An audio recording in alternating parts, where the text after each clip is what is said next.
Hello, Hofstra fans, and welcome to Sports Beat. I'm your host, Jason White, and we have an action-packed show for you tonight. We'll kick things off with a look back at March Madness.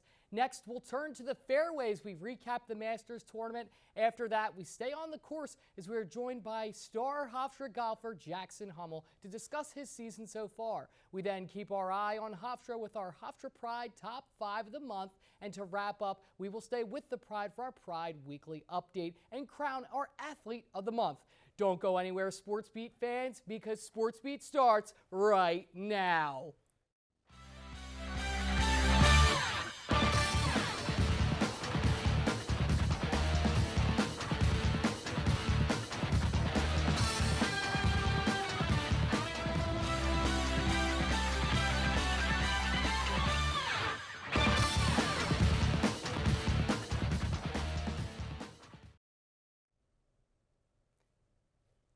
The annual NCAA March Madness tournament has come and gone, but still has the sports world buzzing. Here to break it down with me are Dylan Brett and Dallas Jackson. We have so many moments. I mean, we could talk about this for days if we wanted to, but I think we could just jump right in. In this tournament, what was the biggest surprise? Man, I guess for me, it's got to be the NC State Wolfpack and what they did on the men's side with the big ticket DJ Burns and company. I mean, this was a team that in that ACC tournament was 6 inches away from their season being over. A 14-loss team with absolutely no shot in an at-large bid, winning at the buzzer against a team like Virginia, going on to top teams like Duke on the way to the conference title. And then, as you know, once you get to the NCAA tournament, anything could happen. And this team really proved to us all why March was so amazing as an 11 seed. In a really similar frame to Dylan, but switching it over to the women's side, I would also like to applaud NC State's women's program. Only the second time in school's history to reach a Final Four, the first time since 1998, and the way there was not a cakewalk. They had some heavy hitters in programs such as Stanford with Cameron Brink, Tennessee with Rickea Jackson, and just to lose to South Carolina, the eventual championship team, this is a great season for NC State to hang their hat on. Well, we're talking about the state of Carolina, and we can't talk about Carolina without talking about the South Carolina Gamecocks, a historic season where they were able to run the gauntlet, go undefeated, and win the national title. But we also had another very impressive season, the UConn Huskies winning back-to-back for the first time since the Florida Gators. So I just have to know, what is more impressive, to go undefeated and win the national championship, or to win back-to-back? It's got to be the 38-0 season that South Carolina just put on. I mean, not only did they go undefeated and beat some really solid teams on the way to the title, but they returned 0 starters from last year's team that fell short in the Final Four. And by the way, on the road to that title, they happened to run into the greatest women's college basketball player of all time on Caitlin Clark and ran right through her. I really think that Dawn Staley cemented herself as one of the all-time greats with this run. Once again, to completely agree with Dylan on this point, you cannot deny the absolute star-studded year that South Carolina has had for themselves. You know, coming into the year, they were ranked only 6, which I feel like they were criminally underrated in a lot of the rankings that we saw. And as Dylan mentioned, no starters from the previous year to come back and win it all. Not only did they have an undefeated regular season, they won the national championship. There's no better title to win and have a season such as that and say any other team's better than them. Well, Dylan, you echoed her name. Truly the woman of the moment right now, Caitlin Clark.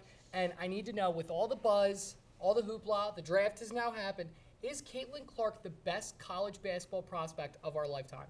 By far. I mean, I feel almost unworthy even echoing her name on this show. I mean, this is a girl who transcends the sport that she plays. I mean, so often do we have athletes that come around and do stuff like that. I'm talking about the Bradys. I'm talking about the LeBrons, where they become this worldwide phenomenon. This is a girl who sold out her jersey on draft night, had a combined 33 million people, almost as many viewers as Sports Beat, watch her 2 Final Four games. It's special what she's doing.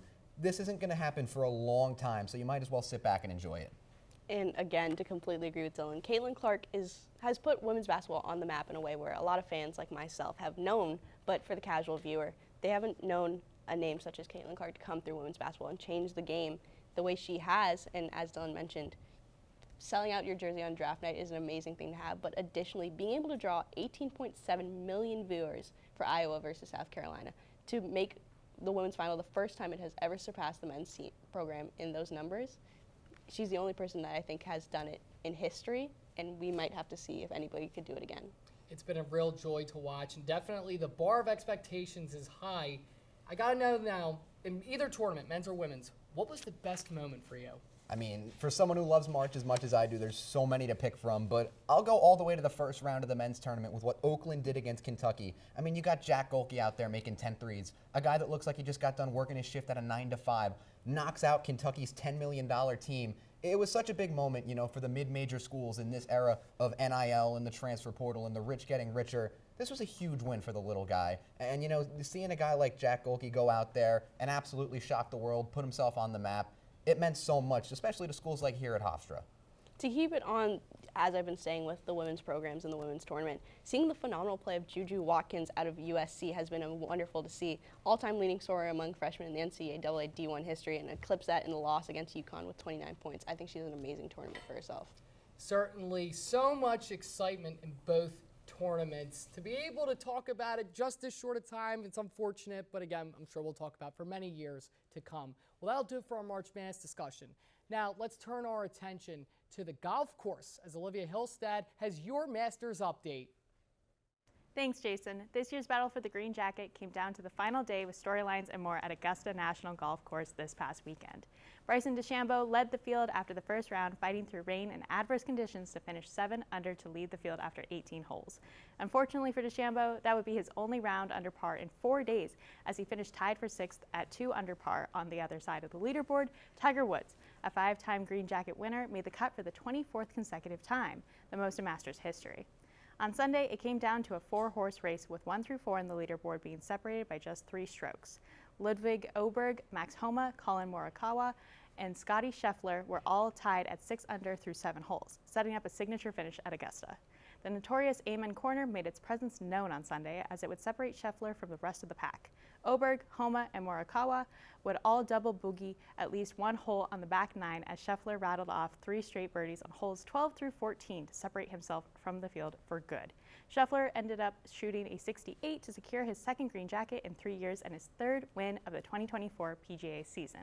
Scheffler's 2nd career win at the Masters puts him in an exclusive group of 18 golfers who have been able to capture multiple green jackets. With your Masters update, I'm Olivia Hillstead. SportsBeat will be back with more right after this.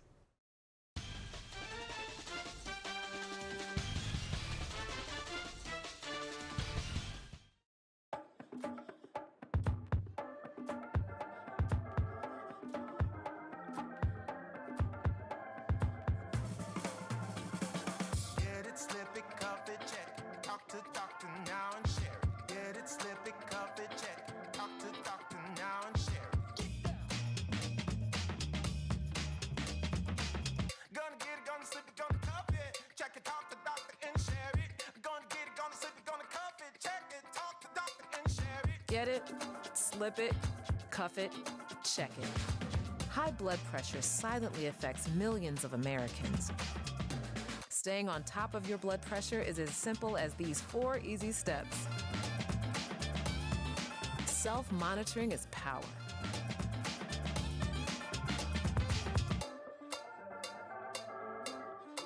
Visit manageyourbp.org to learn more.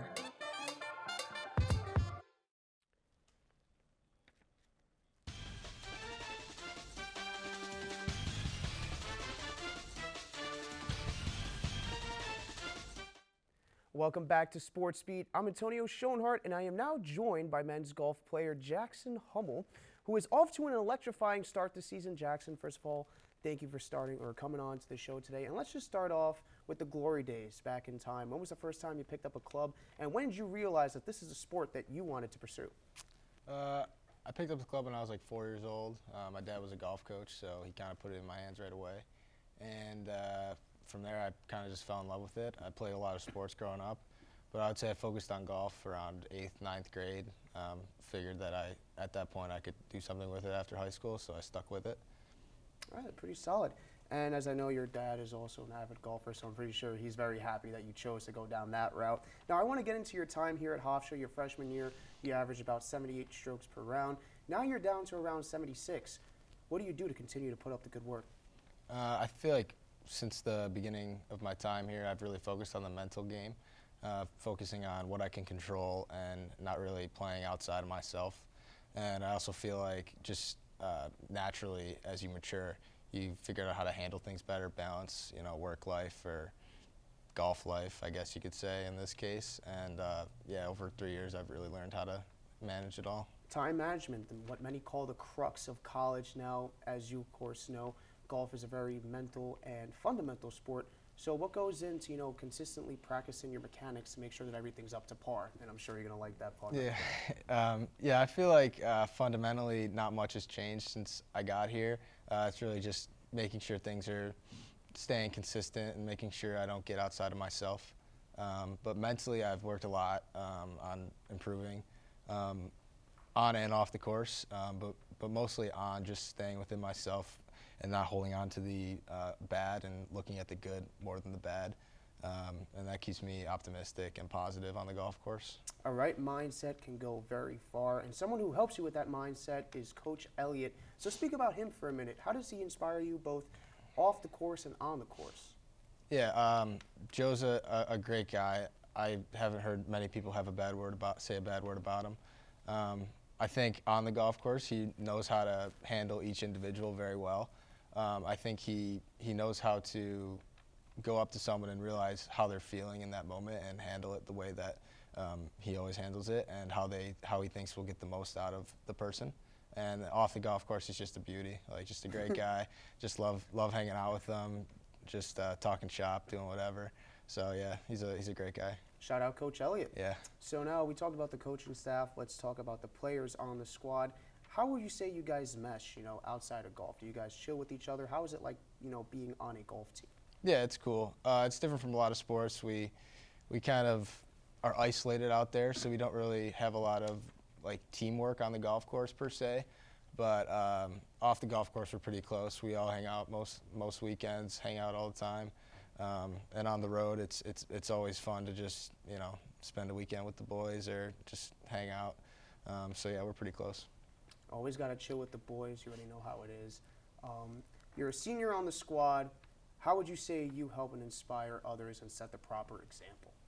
I feel like I'm pretty hands-off on the golf course. Like I don't really try to get in anyone's way in how they play or how they handle their philosophy of the game or whatever.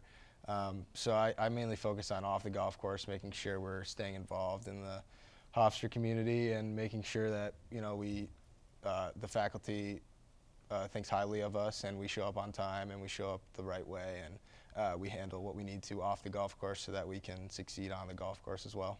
So I want to continue on the topic of being inspiring. In order for you to set a good example for others, someone had to set an example for you. So are there maybe a player or two that came before you that really set that example? Yeah, just off the top of my head, Alec Aronson is a guy that I looked up to my freshman year. He showed me how to handle Joe, Coach Elliott, and how he likes certain things done. So I really look up to him my freshman year. So stepping away from Hofstra now, and it's always good to have people to look up to, of course. And so I want to ask you, outside of Hofstra, who do you look up to? Golf player, anyone? I try to, my golf game and like mentality, I try to model after Brooks Koepka. He seems to have a pretty carefree attitude, but if you really look into him, he cares a lot about the game and he cares what people think of him, and I'd like to model myself after that. That's great to hear. And just a quick question before we go, because I asked this to everyone. If you had to pick two people to go on a golf outing with, who are you picking and why?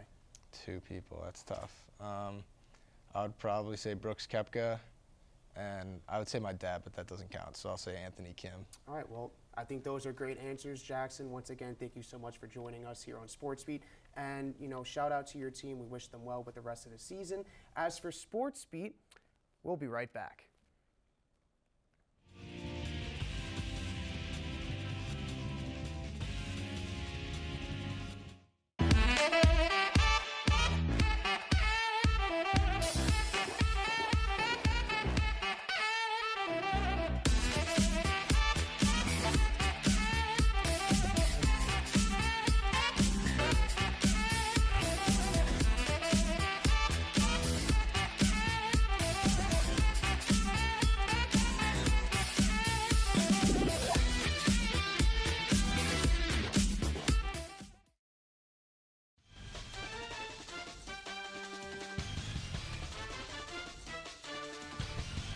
Hofstra fans, it's your favorite time of the week, the Pride Top 5. Now, we have tons of plays to go over. Our producers were hard at work to narrow it down to just 5.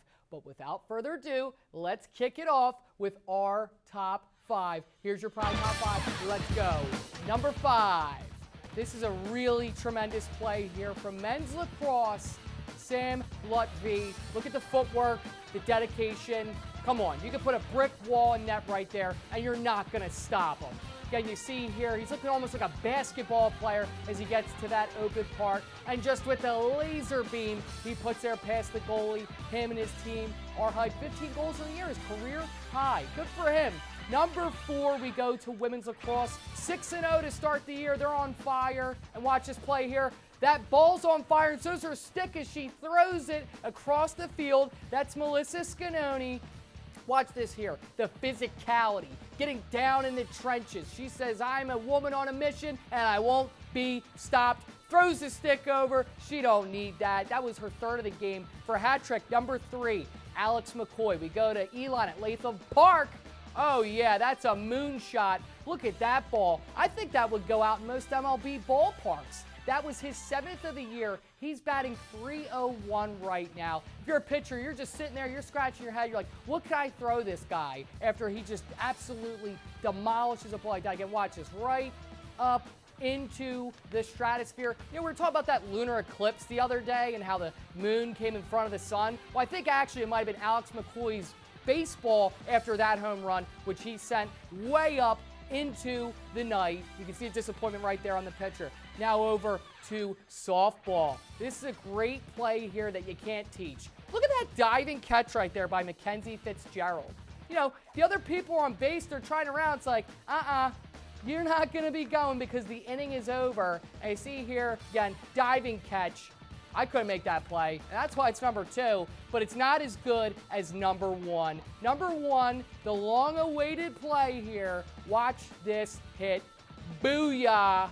That is gone. Now, this is taking place in Brooklyn at LIU, but I think that ball went all the way to Manhattan. That was Gabriella Sultan. You call her the Sultan of SWAT.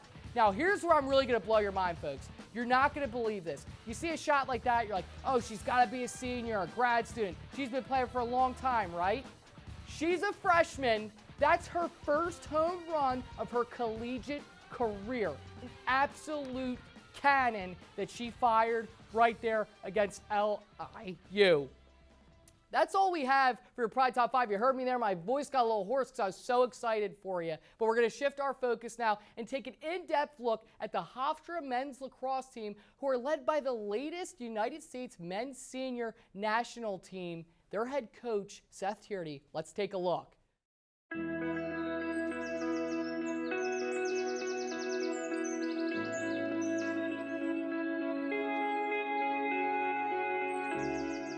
I got introduced to the game at 23 Blossom Lane in Levittown, New York. My uncle was a professional lacrosse player at the time for the Long Island Tomahawks across the street here at Nassau Coliseum.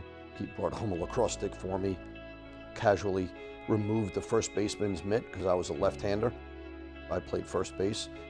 It's a sport that if you get bit by the lacrosse bug, it kind of stays with you. And for several years, I was every night baseball, lacrosse, and then at one point in time, you had to choose, and baseball lost. All of them brought something different to the table, right? You know, you always remember your first coaches because it was that special. And then there were your high school coach, Jim Casper, Sean Smith. Those are the guys that really helped me with the game and allowed me to grow and kept me disciplined. And I really appreciated, everything that those guys did for me. Yeah, coaching is a little bit like golf. You never take the same shot twice. Well, every team, every day is different. Each player is different. And you need to find the formula to approach each of them, players and teams. So I remember coaching my first game out here against Brown University, and it ended up being a win. Ended up staying here for a couple of years, and then an opportunity opened up. Dave Petramala just had gotten the job, and we were teammates, and he took a chance on me. and I ended up being the offensive coordinator at Johns Hopkins. We were fortunate got a chance to win a national championship in 2005. Stayed there in 2006, and then in 2007, the opportunity to come here as the head coach kind of surfaced. Got a call from the athletic director and met with some people, and the rest is history. The thing that keeps me in coaching is certainly the relationships with the players, the relationships with the staff. When you do accomplish something, it's wonderful. It doesn't last very long because you're on to the next challenge, but those letters, the text messages, the phone calls, I get it now. You know, I didn't understand then, but I'm doing really well in my job.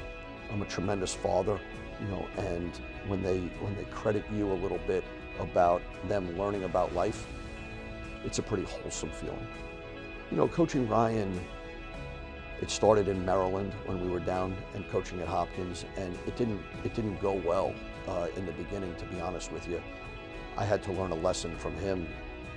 You know, I was coaching at Hopkins at the time, and they wanted me to be an assistant coach for his team, and I never walked through the door of going from coaching Hopkins to coaching, you know, a Timonium rec league, a Lutherville rec league that he was on. And I would hold him, you know, accountable as a coach's son. That usually happens. And he quit, you know, and I had to take a step back and go, I don't want this. I can't impact his life this way. So I said, no, but I quit. You know, let me take a step back and you enjoy lacrosse. If you enjoy it, I want you to play it. And I apologized to him, you know, at maybe 8 years old, and that's all 7 years old. So after a year or two, he asked if I can come back on the staff and go from there, and I had learned my lesson. You know, I know it's weird to say, but he probably put me in timeout for a little bit, and then I learned how to communicate and connect with your own son. And from there, things blossomed. It was always in the backyard. It was always a stick in the hand. It was always playing in the basement and doing these shooting contests and always having a catch. And you know, he's pretty special. And it doesn't end with him. You know, the other fierceness and toughness in our family comes from, you know, my daughter, or Ryan's sister, Erin, who is the captain of the women's team here at Hofstra, and was just, you know, a fabulous defender. Never felt pain. Didn't take much from other people.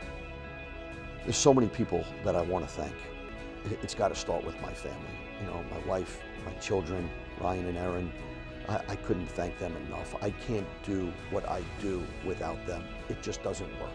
It would be a huge missing ingredient in what goes on. Certainly my extended family, all my aunts, my uncles, my mom, my mother-in-law, everybody in regards to that. And then all of the great players that I've coached both at Hopkins and Hofstra. And when I mean great players, I mean every player, because they have a great memory with me, not the ones that were just fabulous on the field. The effort that it takes to be a great coach is 24/7, walking out on that field every day with a whistle around my neck and spending time with those young men and knowing that I'm helping mold them. It's who I am. Special thank you to Coach Tierney and the men's lacrosse team. Staying with the Pride, here is Kenny Foreman with your Pride Weekly Update. Thanks, Jason. The semester is beginning to come down to the wire, but the Pride has continued to roll on so far in the CAA. So let's get right into it. The softball team travels to Delaware to take on the dominant Blue Hens this weekend. Delaware has dominated so far this season and currently holds a 16-2 record in CAA play and a 31-8 overall record. Hofstra softball has continued to struggle to get their championship form as they sit in 5th place in the conference. Game times are set for 5 p.m. on Friday, 3 p.m. on Saturday, and 1 p.m. on Sunday. Back in Hempstead, the baseball team looks to get back on track as the Pride takes on the Campbell Fightin' Campbells in a 3-game series. The Pride have struggled throughout the month of April and will look to the powerful bat of Alex McCoy to get Hofstra back to their winning ways. The boys in blue take on a Campbell team that currently has continued to bounce back and forth between the win and loss column. Pitch times are set for 2 p.m. on Friday, 1 p.m. on Saturday, and 12 p.m. on Sunday. Staying on the island, the men's lacrosse team takes on the Hampton Pirates this Saturday. The Pride has failed to recapture the fire they possessed in their first 4 games as they have struggled to stay in the win column. Hampton has also struggled this season as they have yet to win a game and have been outscored by 52 points in their last 3 matchups. Game time is set for 1 p.m. Heading down south, the men's tennis team looks to bring home some championship gold as they compete in the CAA Championship Tournament in Williamsburg, Virginia. The 10-seeded Pride has their work cut out for them as they will take on the 7-seeded Drexel Dragons. The Pride is coming off a win against the Monmouth Hawks and will look to extend their season as they hope to advance to face the 2-seeded Delaware Blue Hens, who have a 15-3 overall record this season. Match time is set for 12 p.m. tomorrow, with matchups continuing throughout the weekend until Sunday. For more information on schedules, live streams, and more, visit GoHofstra.com.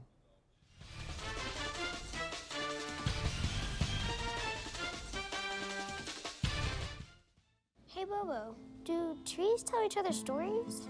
I'm sorry, I'm afraid I don't know that. Hey, why don't we go find out? Listen.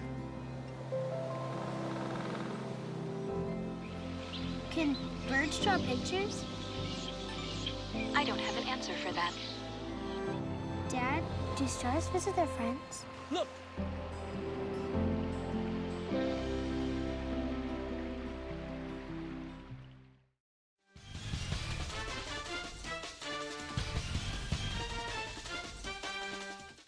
Welcome back to Sports Beat. Joining me once again to crown our Athlete of the Month are none other than Dylan Brett and Dallas Jackson. So with a campus full of tremendous athletes, you only can pick one. Who are your Athletes of the Month?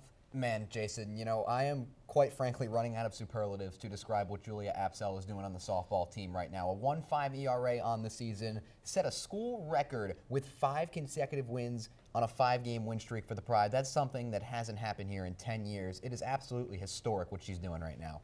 With full respect to Dylan and Julia Apsell and the softball program here at Hofstra, I would have to give it to Nikki Manella on women's lacrosse. You know, CA Rookie of the Week for the 3rd time this season, twice alone in the month of April. And as you can see, stats don't lie. So if we want to bring it to this past weekend, 11 points in games on Friday and Sunday, and she's just had an incredible month for herself. I'm going to have to go with your take, D-Jax, with Nikki Manella. Again, the team that's 6-0 right now. They clinched their ticket to the CAA Championship, and I think they're going to be a lot of trouble in the postseason. We talk about them all day, but we're out of time. So that's all that we have for this edition of Sports Beat. But before we leave, we have many thanks to go around. Our panelists this evening were Dylan Brett and Dallas Jackson.